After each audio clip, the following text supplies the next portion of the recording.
అందరికీ ప్రభు నామను బట్టి వందనాలు. Praise the Lord. సరే, ఆంటీ చెప్పినటువంటి వాక్యం విన్నారు కదా.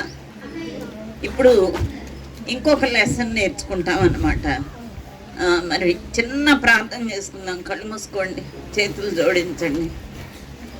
చాలామంది కళ్ళు తెరిచి చూస్తూ ఉంటారు, అయిపోయిందా లేదా, పక్కనవాడు కళ్ళు మూసుకున్నాడా లేదా, అవన్నీ వదిలేయండి. ఇక్కడ ఎవరున్నారు? దేవుడు ఉన్నాడు. ఎవరైతే రక్షించబడి ఆత్మీయ జీవితంలో దేవునికి ఇష్టంగా ఉన్నారో వాళ్ళు దేవుని చూడగలుగుతారు. కనబట్టలేదు కదా దేవుడు ఎక్కడ ఉన్నాడు అని మీరు అనుకోవచ్చు. లేదు లేదు, దేవుని ఆత్మ ఇక్కడ సంచారం చేస్తుంది, తిరుగుతూ ఉన్నాడు. మాట్లాడొద్దు, కళ్ళు మూసుకొని వాళ్ళు ఇంకా ఉన్నారు.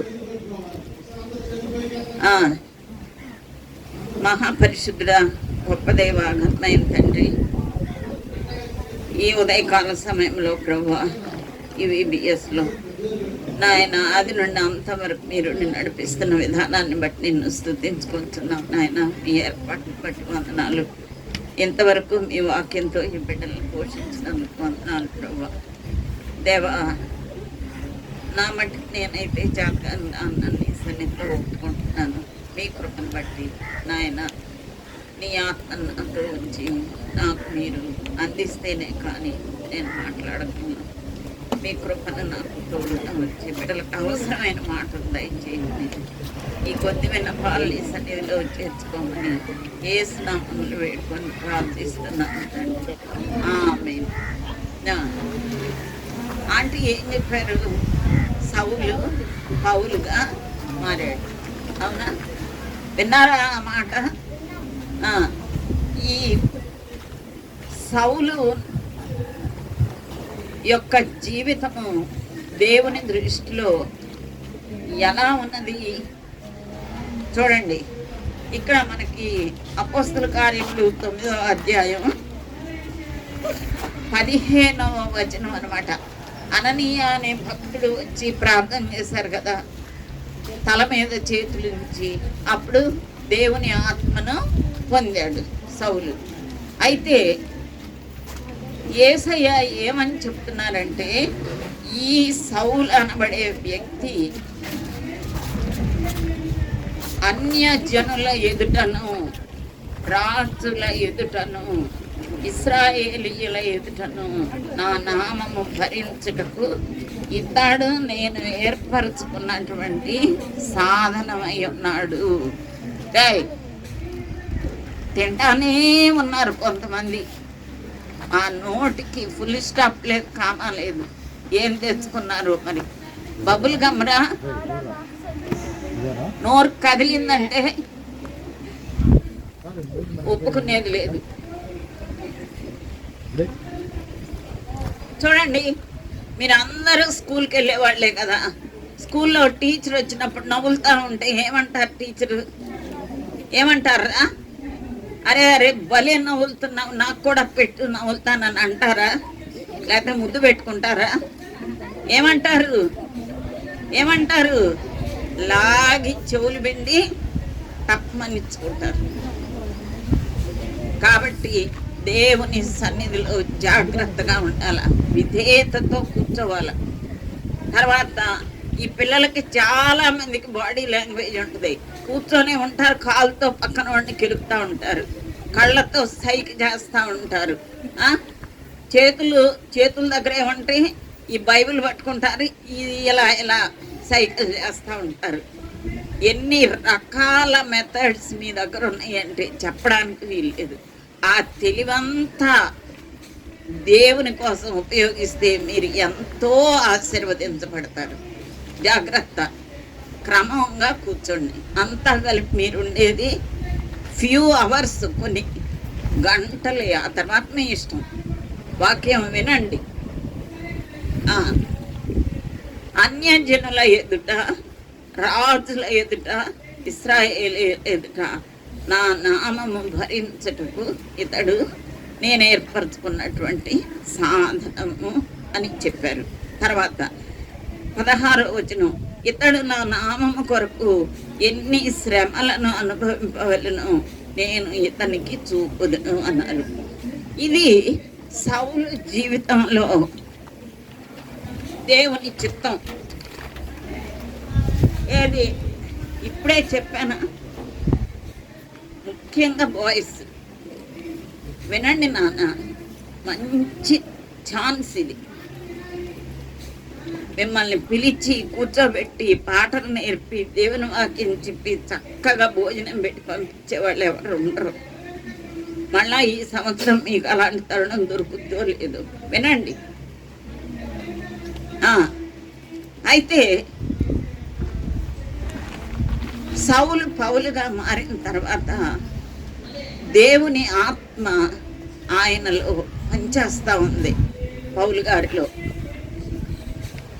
ఆ పౌలు గారిని దేవుడు అరేబియా దేశానికి తీసుకొని వెళ్ళారు. మీరు అనుకోవచ్చు, ఎలా తీసుకెళ్ళారా అంటే చెయ్యి పట్టుకు లాక్కెళ్ళారా, ఎలా గుర్రం మీద ఎక్కించుకెళ్ళారా, బస్సులో నడిపించుకెళ్ళారా అని. అవి కాదు. దేవుని ఆత్మ పౌలు గారి అంతరంగంలో ఉండి తనని నడిపిస్తూ ఉన్నారనమాట. చూడండి, మీకు ప్రతి వారికి కూడా దేవుడు ఆత్మనిచ్చాడు. ఏదైనా ఒక తప్పు చేసినప్పుడు, ఒక అబద్ధం ఆడినప్పుడు మనస్సాక్షి గర్దిస్తూ ఉంటుంది, అరే నువ్వు అబద్ధం ఆడావు. అలా ఎంతమందికి అనిపిస్తుందిరా? చేతులు ఎత్తండి. అలా ఎంతమందికి అనిపిస్తుంది? చేతులు ఎత్తండి. ఆడపిల్లలు కూడా ప్రతి ఒక్కళ్ళకి అనిపిస్తుంది. అది దేవుడు పెట్టినటువంటి దీపం మన అంతరంగ జీవితంలో. కొంతమంది దానికి లోబడతారు, కొంతమంది దానికి లోబడరు. అలా పరిశుద్ధాత్మ దేవుడు పౌలు గారిని నడిపించి అరేబియా దేశాన్ని తీసుకొని వెళ్ళారు. సౌలు అంత భయంకరమైన హింసించి క్రైస్తవులు అనబడే వారిని, బైబిల్ని అనుసరించే వారిని, దేవుణ్ణి యేసయ్యని రక్షకునిగా అంగీకరించిన వారందరినీ చావు వరకు హింసిస్తానే ఉన్నారు. అయితే ఆయన్ని పౌలుగా మార్చేశాడు కదా దేవుడు. అరేబియా దేశానికి తీసుకొని వెళ్ళి అరేబియా దేశంలో 3 సంవత్సరాలు ఉంచారు. పౌలు ఏమనుకున్నాడంటే ఈ 3 సంవత్సరాలు తన కుటుంబానికి, మరి తన ఫ్రెండ్స్కి, అందరికీ దూరంగా వెళ్ళిపోయి ప్రభువుతో ఈ సమయం గడపాలి, ప్రభువుని గురించి నేర్చుకోవాలి, ప్రభువుకు ప్రార్థన చేయాలి అని చెప్పి ఆ 3 సంవత్సరాలు బహుగా దేవునితో సమయం అంతా గడిపాడు. ఇదిగోండి చదువుతా ఉన్నాడు లేఖన భాగాలు. ఆ దినాల్లో లేఖన భాగాలంటే బైబిలే. ఇదిగో ఇలా చదువుతూ ఉన్నాడు. ఇలా నేర్చుకున్న తర్వాత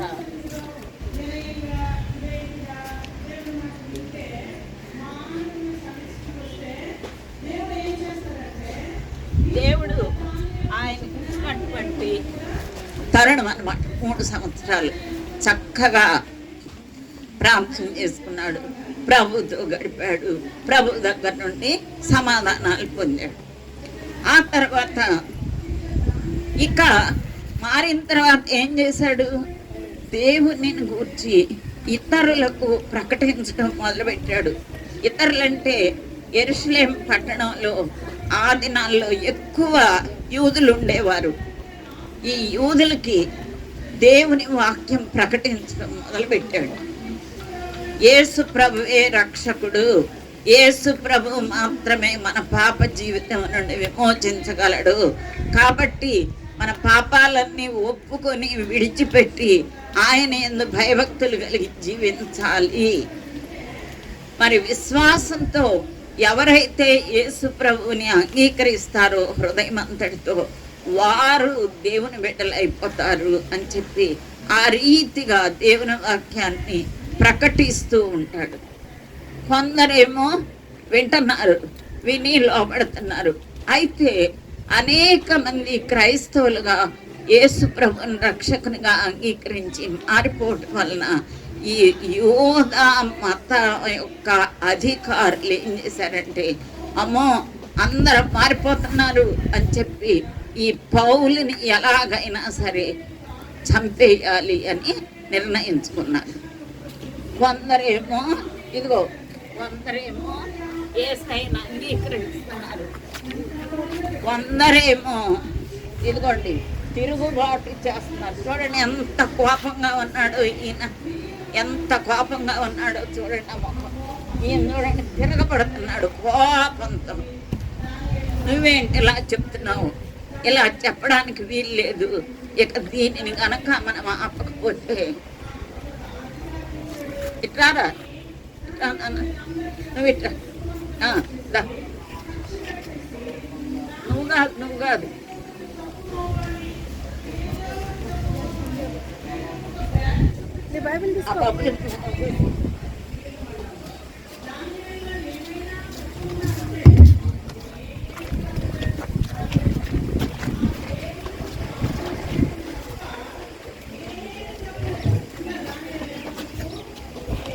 అది. ఇక చూసారా ఇలా కోపంతో ఎదురు తిరుగుతున్నారు. నువ్వు చెప్పడానికి వీలు లేదు, ఏమైనా సరే నువ్వు ఆపి, నువ్వు గనక చెప్పినట్లయితే మేము నిన్ను చంపేస్తాం, చంపేయాలి అనేటటువంటి దృఢమైనటువంటి నిశ్చయిత కలిగి ఉన్నారు. ఎవరు చంపేయాలి, పౌలు గారిని చంపేయాలని నిర్ణయించుకున్న వారు ఎవరు చెప్పాలి? ఎవరు? యూదులు. యూదుల్లో ఎవరు? ఆ యూదమత అధిపతులు, పెద్దవారు. అలా అన్నమాట. మీరు వినడం లేదు. ఆడపిల్లలు కూడా ప్రశ్నలు అడిగినప్పుడు ఎవరైతే చెప్తారో వాళ్ళే విన్నవారు. వినండి.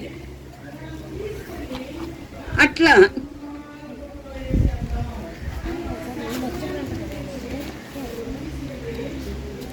చంపేయాలని నిర్ణయించినప్పుడు అది పౌలు గారికి తెలుస్తుంది. అరే, దేవుని వాక్యం ప్రకటిస్తూ ఉంటే చంపేయాలని అనుకుంటున్నారే అని ఎలాంటి వ్యతిరేకమైన స్వభావం కూడా పౌలు గారిలో లేదు. అలాంటి స్వభావం రాలేదు. ఎందుకంటే దేవుని అందు భయభక్తులు కలిగినటువంటి వ్యక్తి కనుక వారిని ఇంకా ప్రేమిస్తూనే ఉన్నాడు. ఎవరిని? వ్యతిరేకించిన వారందరినీ, చంపాలని ప్రయత్నాలు చేస్తున్న వారందరినీ అలాగే ప్రేమిస్తున్నాడు. ఇప్పుడు మీ ఊరి పేరేం పేరు చెప్పాలి? కొమరవోలు. అది కూడా చెప్పట్లా, అది కూడా తెలియదేమో. ఈ కొమరవోలు ఊరంతటి చుట్టూ పెద్ద కాంపౌండ్ వాళ్ళు కట్టారనుకోండి. అసలు ఎవరు ఎక్కలేనంత ఎత్తు కాంపౌండ్ వాళ్ళు కట్టారనుకోండి. ఎవరన్నా కొమరవోలులోకి వస్తారా? చెప్పరేమో. వస్తారా? రావాలంటే గోడెక్కి రావాలి. ఆ గోడ ఎక్కలేనంత ఎత్తుంది. ఆ దినాల్లో ఒక్క పట్టణం చుట్టూ, యెరూషలేము పట్టణం చుట్టూ గొప్ప ప్రాకారం చుట్టూ కట్టబడి ఉంది. ఎవరు ఆ పట్టణంలోనికి రావాలన్నా, ఆ పట్టణం నుండి బయటికి వెళ్ళాలన్నా ఒకే ఒక ద్వారం ఉంటుంది. అదే మెయిన్ గేట్. ఆ గేట్ నుండే లోపలికి రావాలా, ఆ గేట్ నుండే బయటికి వెళ్ళాల. అయితే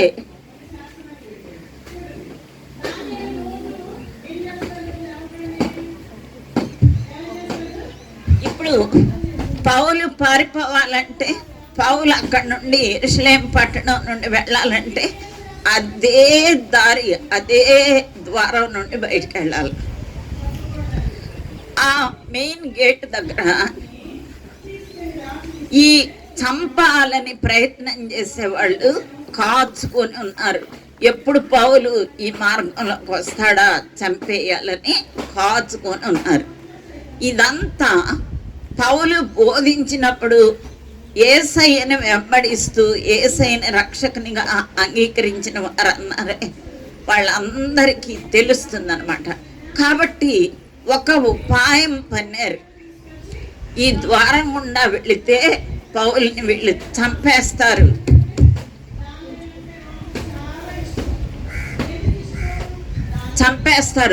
కాబట్టి మనం పౌల్ని ఏమైనా సరే యెరూషలేము పట్టణం నుండి దాటి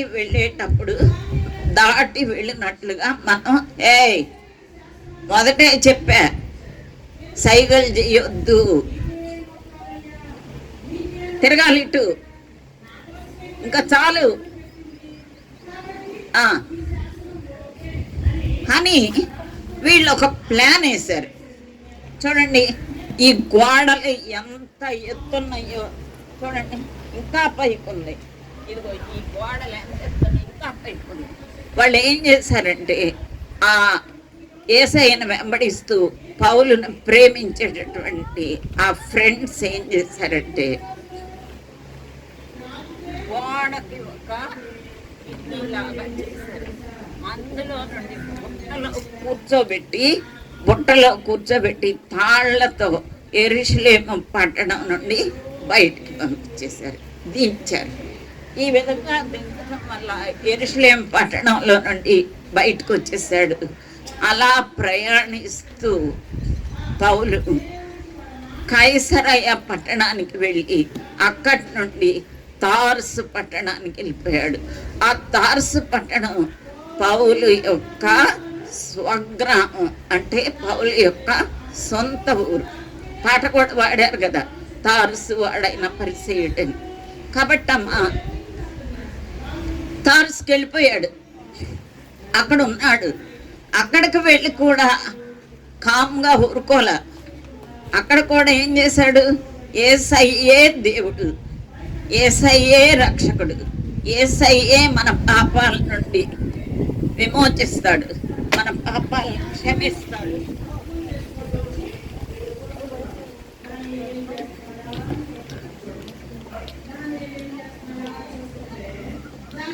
అని దేవుని గురించి ప్రకటిస్తూ ఉన్నాడు. సరే, అలా అయిపోయిన తర్వాత ఏంటంటే తార్సు పట్టణంలో ఉండి అక్కడ ప్రకటిస్తున్నాడు.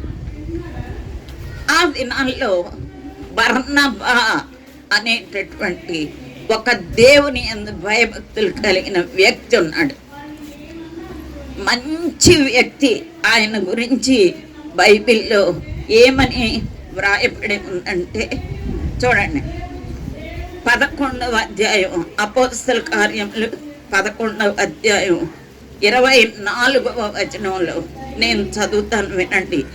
అతడు పరిశుద్ధాత్మతోను విశ్వాసముతోను నిండుకొనిన సత్పురుషుడు, బహుజనులు ప్రభు పక్షమున చేరి.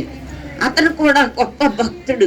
ఆ భక్తుడు కూడా యేసయ్యను గురించి ప్రకటిస్తూ ఉన్నాడు. అనేక మంది జనులు యేసయ్యని రక్షకునిగా అంగీకరించి వెంబడిస్తా ఉన్నారు.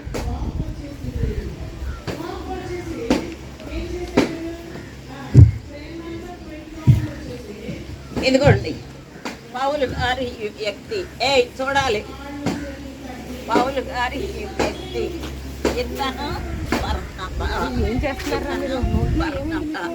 చూడాలి ఇక్కడ ఇటు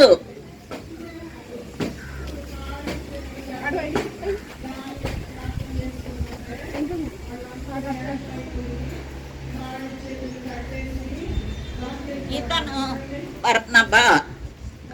ఈయన ఏం చేశాడంటే ఇలా కొన్ని ప్రదేశాల్లో కొన్ని పట్టణాల్లో వాక్యం చెప్పుకుంటూ వెళుతూ ఈ పౌలు గారు ఎక్కడున్నారు, ఎక్కడ నివసిస్తున్నారు అని కనుక్కొని చివరికి తార్సు పట్టణానికి వెళతారు.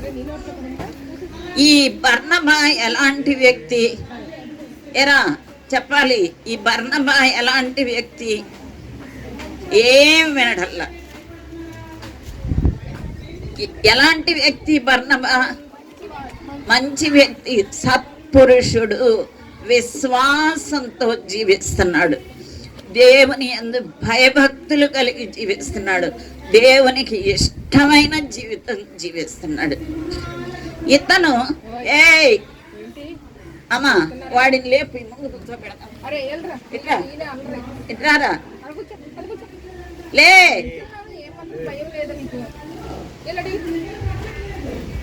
మీరు వినరు, పక్క వాళ్ళని వినెవరు కొంతమంది పిల్లలు. ఇట్రా ఇట్రా, ఇక్కడ కూర్చో, అక్కడ కాదు ఇక్కడ కూర్చో. నాకు దగ్గర స్పెషల్ సీట్ నీకు కూర్చో. ఇటు చూడు, నన్ను చూడు. అలాగనమాట. ఎప్పుడైతే తార్సు పట్టణానికి వెళ్ళి పౌలు గారిని కనుక్కొని పౌలు గారితో సహవాసం చేశారో వీళ్ళిద్దరు మంచి గుడ్ ఫ్రెండ్స్ అయిపోయారు. ఇద్దరు కలిసి దేవుని వాక్యాన్ని అన్యజనులు అయినటువంటి వారి జనులందరికీ, యూదులందరికీ ఇంకా ఎక్కువగా ప్రకటిస్తున్నారు. చూసారా? బర్నబా ఎవరో పౌలు గారికి తెలియదు, పౌలు గారు ఎవరో బర్నబాకు తెలియదు. కానీ దేవుని ఆత్మ పౌలు గారికి ఒక మంచి ఫ్రెండ్ని పంపించారు. మీరు కూడా దేవుని యందు భయభక్తులు కలిగి జీవిస్తే మంచి ఫ్రెండ్స్ మిమ్మల్ని వెతుక్కుంటా వస్తారు. కొంతమంది అందరికి ఫ్రెండ్స్ ఉంటారు, మీకు ఇష్టమైన ఫ్రెండ్స్ ఉంటారు, చెడ్డ ఫ్రెండ్స్ ఉంటారు, మంచి ఫ్రెండ్స్ ఉంటారు. కొంతమంది ఈ మగపిల్లలు ఏం చేస్తారంటే, అరే రెండు ఆడుకుందాం పోయని పొలాల్లోకి వెళ్ళి ఇష్టానుసారంగా బూతులు మాట్లాడతా, సెల్ ఫోన్ తీసుకెళ్ళి ఇష్టం వచ్చిన పిక్చర్లు చూస్తా, ఆడుకుంటా, మరి ఆ ఇతరుల పొలాల్లో పడి అవి ఇవి కోసుకొని తింటా ఇక ఇష్టానుసారంగా బ్రతుకుతారు. అది మంచి జీవితమేనా? ఎరా, అది మంచి జీవితమేనా? వాళ్ళు వచ్చిన వాళ్ళు మంచి ఫ్రెండ్సేనా? చెప్పండి.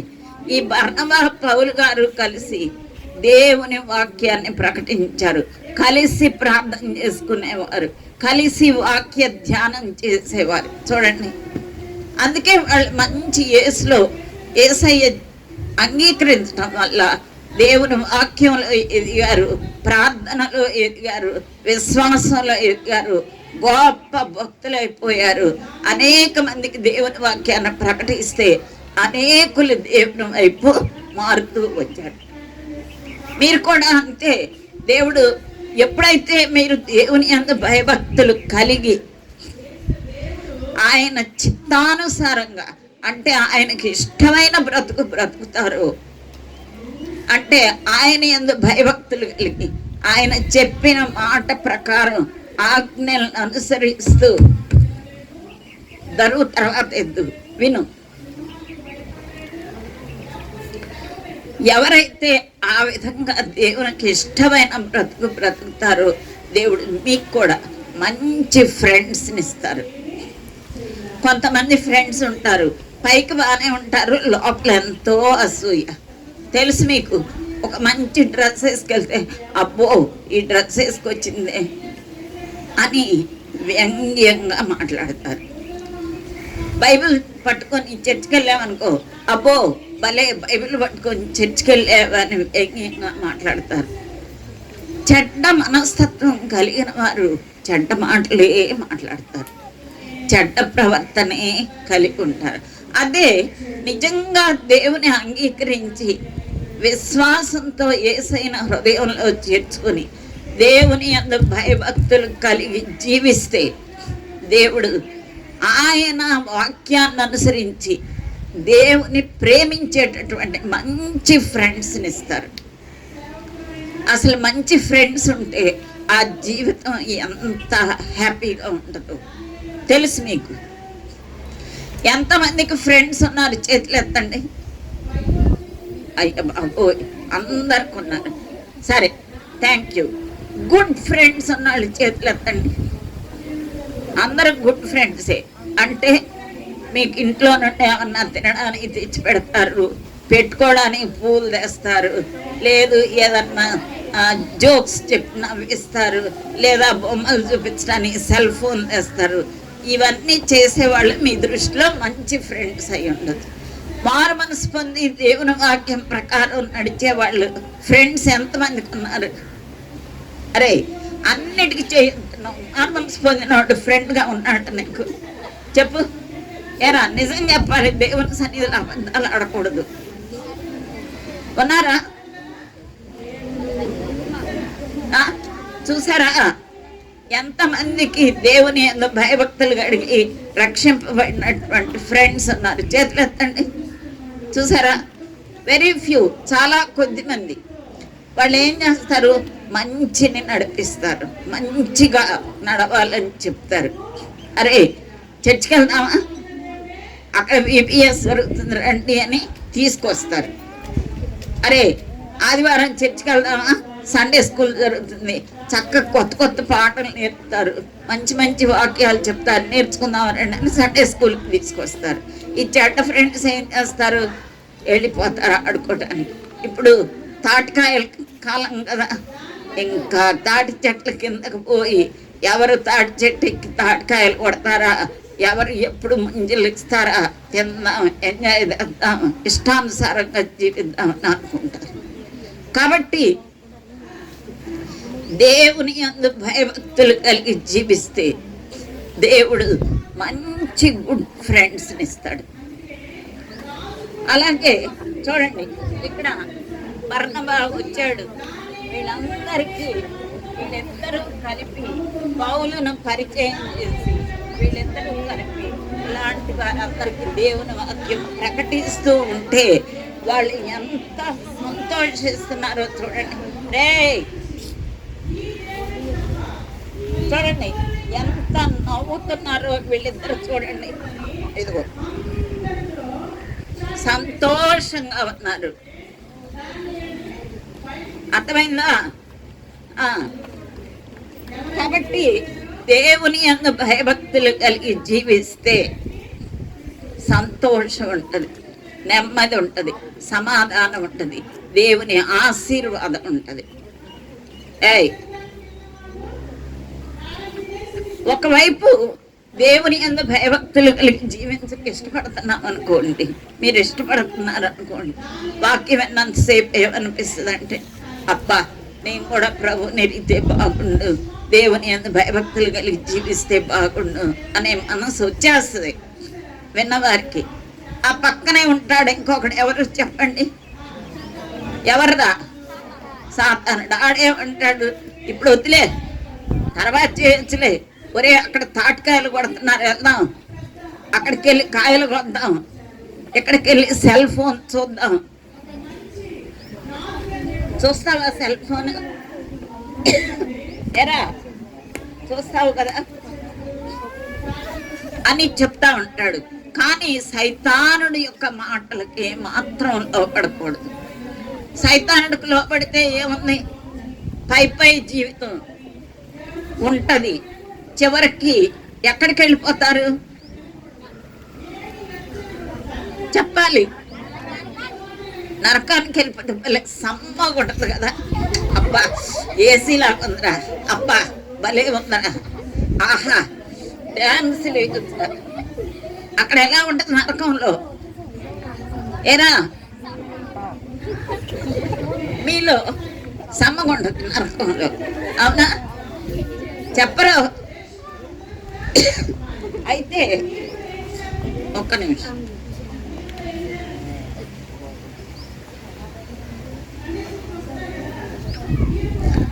మీ ఇళ్లలో పుల్లల పొయ్యి ఎంతమందికి ఉంది? పుల్లల పొయ్యి సాధారణంగా ఇప్పుడు అందరూ వంటేమో గ్యాస్ మీద చేసుకుంటున్నారు, నీళ్ళేమో పుల్లల పొయ్యి మీద కాసుకుంటున్నారు స్నానానికి. ఎప్పుడైనా పొయ్యి దగ్గరికి వెళ్ళి పుల్లలు ఎగేసారా? ఎప్పుడన్నా చెయ్యి కాలిందా? చెయ్యి కాలిన వాళ్ళు చేతులు ఎత్తండి. అమ్మో అందరికి కాలింది. భలే తీయగా ఉంది కదా, అవునా కాదా? అబ్బా, ఈ చెయ్యి కాలింది, ఇది కూడా కాలితే బాగుండని పెడతారా? ఇదిగో మొన్న ఈ మధ్య ఒక వారం రోజుల క్రితం స్టవ్ మీద బాండి పెట్టి నూనె వేసి ఏదో వేసా, టప్మని ఎగిరి పడింది నూనె. ఇదిగో ఇదంతా పడింది, ఫోర్ హెడ్ అంతా, చెయ్యి అంతా కాలిపోయింది.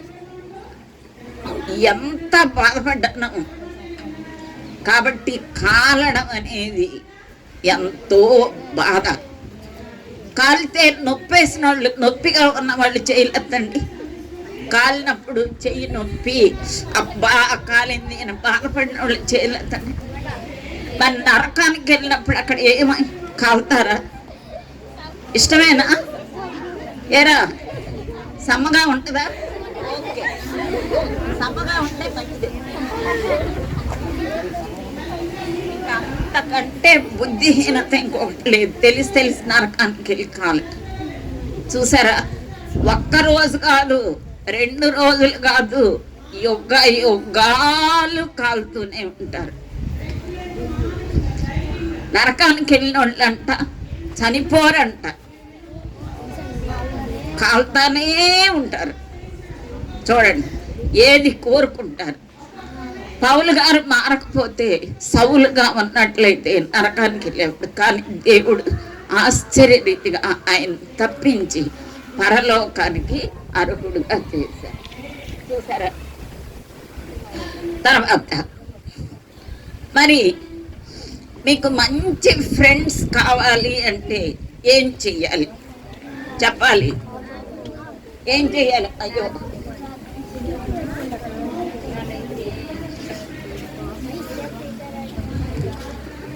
మీకు మంచి ఫ్రెండ్స్ కావాలంటే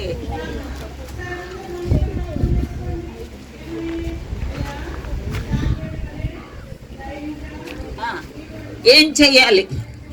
మంచి ఫ్రెండ్స్ కావాలంటే ఏం చెయ్యాలి చెప్పాలి? ప్రార్థన చేయాలి, అంతేనా? ఏమని ప్రార్థన చేస్తారు? పలకరేరా? ఇది వదిలిపెట్టినవండి, నోరు అసలు ఎంత పెద్దగా మాట్లాడే మాటలు వస్తాయో, అవునా కాదా? గట్టిగా అరే రా, ఏ రా. ఇక్కడ మాత్రం మాట్లాడండి, చక్కగా మాట్లాడండి. చెప్పండి, మంచి ఫ్రెండ్స్ కావాలంటే ఏం చెయ్యాలి? ప్రార్థన చేయాలి. ఇంకా ఏమని ప్రార్థన చేయాలి? పెళ్లి కావాలని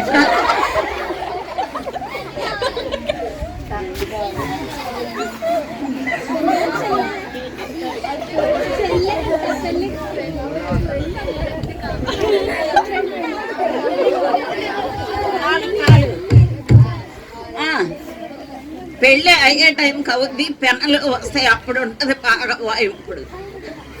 ఈ లోపు దేవుని యందు భయభక్తులు కలిగి జీవించడానికి ఇష్టపడాలి. ప్రభువా, పాపినైనా నన్ను క్షమించు, మీరు సిలువలో కార్చిన రక్తంలో నా పాపాలని కడుగు, నేను ఆడిన అబద్ధాలు, చేసిన దొంగతనాలు, మరి ఎన్ని బూతులు మాట్లాడుతున్నారు. బూతులు మాట్లాడే వాళ్ళు చేతులు ఎత్తండి. చాలా మంది ఉన్నారు బూతులు మాట్లాడేవాళ్ళు, నాకు తెలుసు.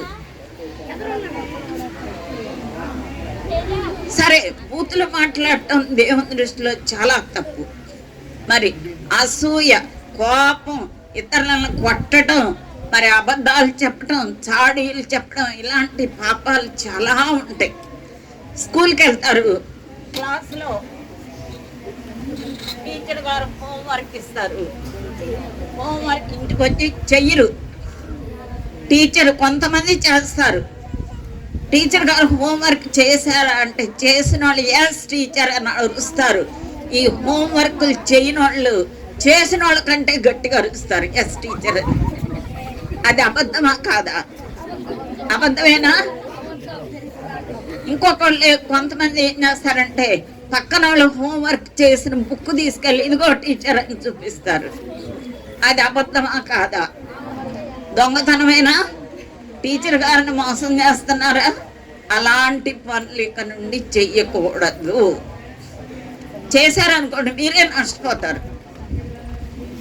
కాబట్టి ప్రతి పాపాన్ని మీ రక్తంలో కడిగి క్షమించి పవిత్రపరిచి నన్ను నీ బిడ్డగా స్వీకరించేసయ్యా అని మీరు ప్రార్థన చేసుకోవాలి. తర్వాత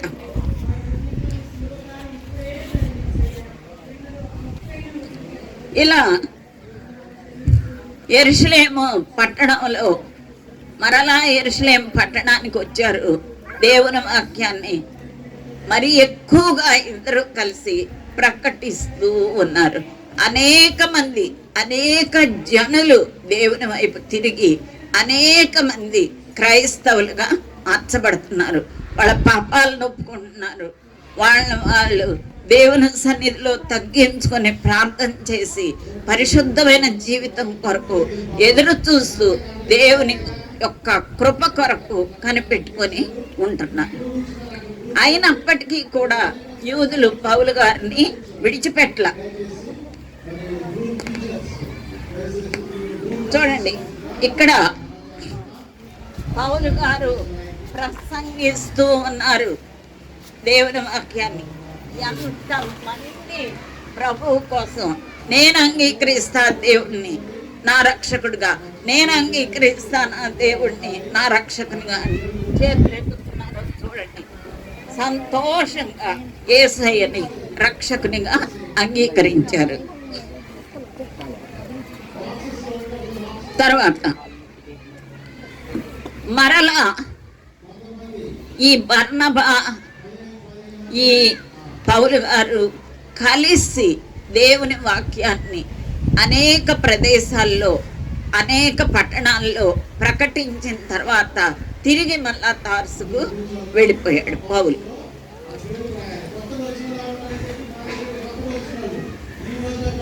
పాపం నుండి విడిపించగలవారెవర్రా? పాపం నుండి విడిపించగలవారెవరు? దేవుడు, యేసయ్య. మరి మీ పాపాల నుండి విడుదలని మీరు కోరుతున్నారా? చూడండి, ఎన్నో శ్రమలు వచ్చాయి పౌలు గారికి. దేవుని వాక్యాన్ని ప్రకటిస్తున్నాడని అధికారుల యొద్దకు తీసుకెళ్ళారు, రాజుల యొద్దకు తీసుకెళ్ళారు. ఇతను దేవుని వాక్యం ప్రకటిస్తున్నారు, పట్టణంలో అనేక మంది క్రైస్తవులుగా మారిపోతున్నారు, కాబట్టి ఇతను బ్రతకూడదు, ఇతను చంపేయాలని చెప్పి అధికారులకి రాజుల ముందు నిలబెట్టారు. దేవుని చిత్తం ఏమై ఉన్నదని చెప్పాను అపోస్తల కార్యంలో 9వ అధ్యాయంలో.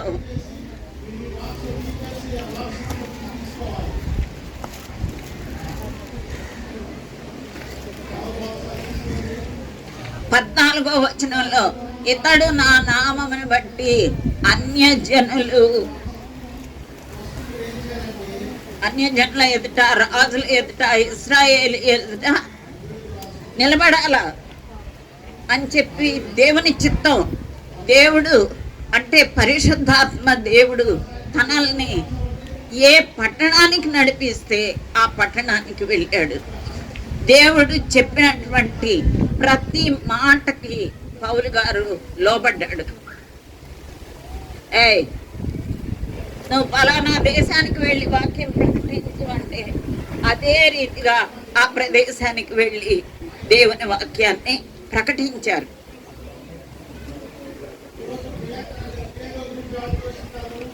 ఇదిగోండి,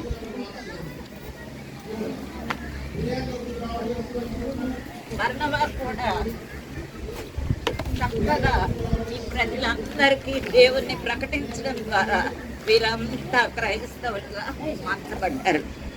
మరి ఎంతమంది దేవుని యందు భయభక్తులు కలిగి జీవించి దేవుని ఆజ్ఞలకు లోబడటానికి ఇష్టపడుతున్నారు.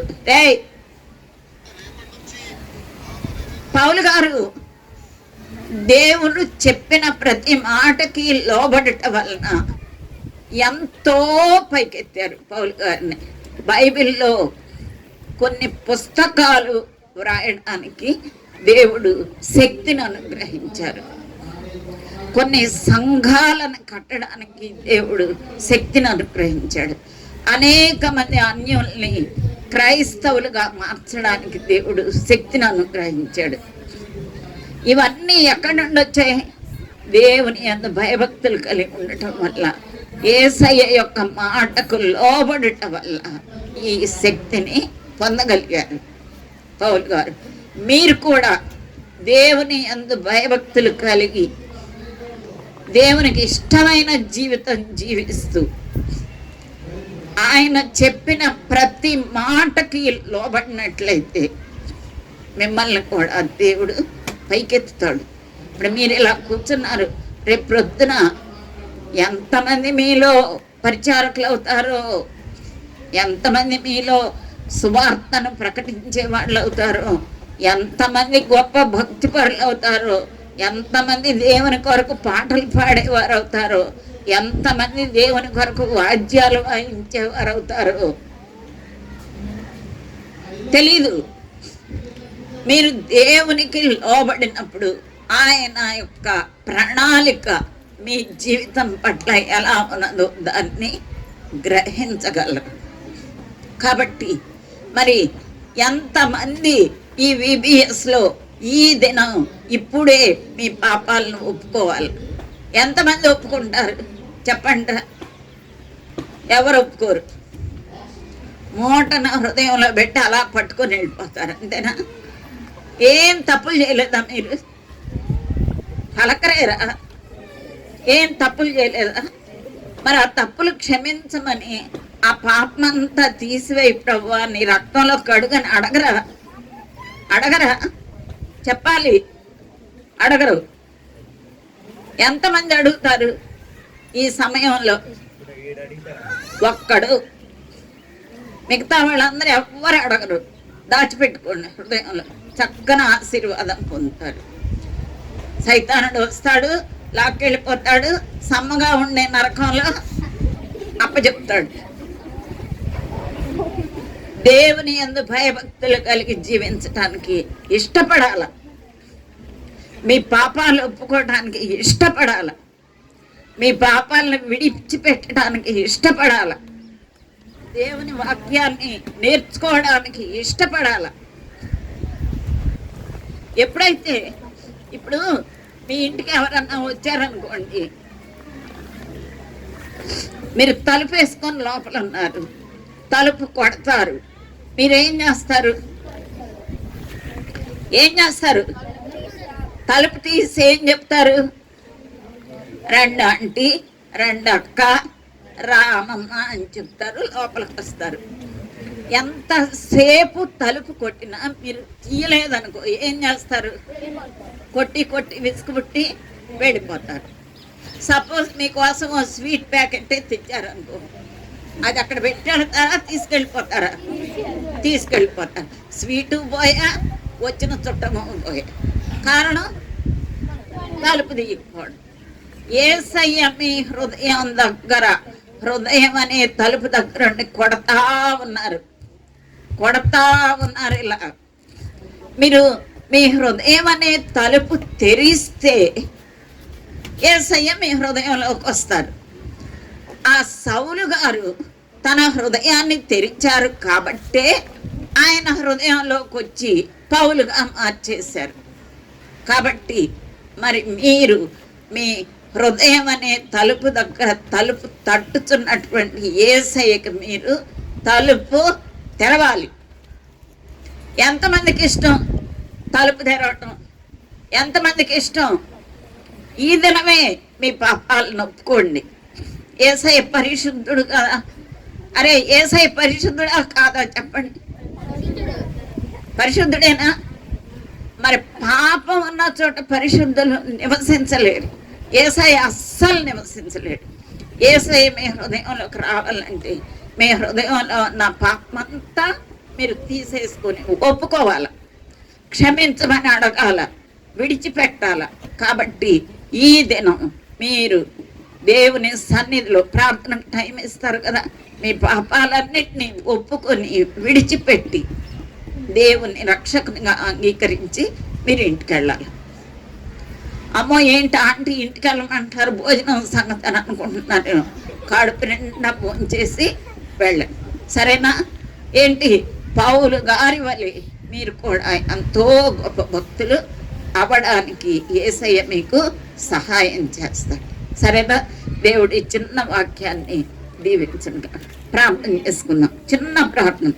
ప్రభువా, మీరు ఇచ్చినటువంటి ఈ వాక్యాన్ని నూరంతలుగా ఫలింపు చేసి సైతాన్ని ఎత్తుకొనుకోకుండా మీరు కట్టి ఫలింపు చేయమని యేసయ్య నామములో వేడుకొని ప్రార్థిస్తున్నాను తండ్రి, ఆమేన్.